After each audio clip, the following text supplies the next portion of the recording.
World News and World This Morning on Republic. And in other news now from Sri Lanka. 6 months after Sri Lanka qualified for an International Monetary Fund extended fund facility of $2.9 billion to tide over its worst economic crisis ever in history, the IMF board finally signed off on the arrangement after receiving the requisite financial assurances to restore debt sustainability from the country's biggest bilateral donors, China, India and Japan. A detailed report. Take a look.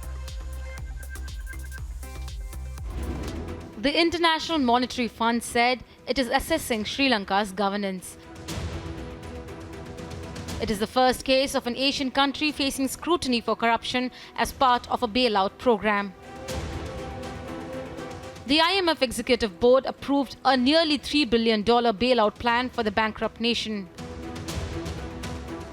About $333 million was to be disbursed immediately to elevate the country's humanitarian crisis.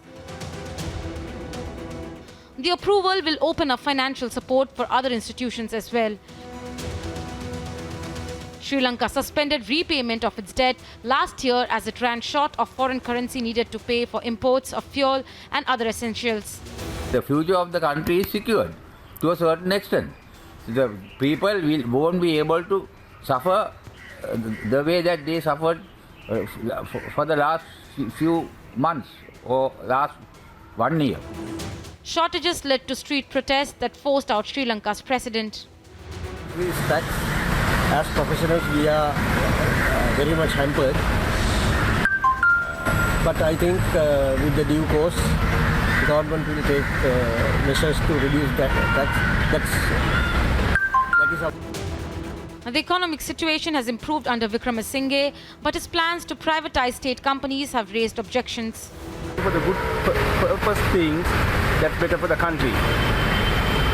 If they are doing for the same like what they did for the before, that's nothing for us. Aid from the IMF will undoubtedly come as relief for the crisis-hit situation. Bureau Report, Republic TV.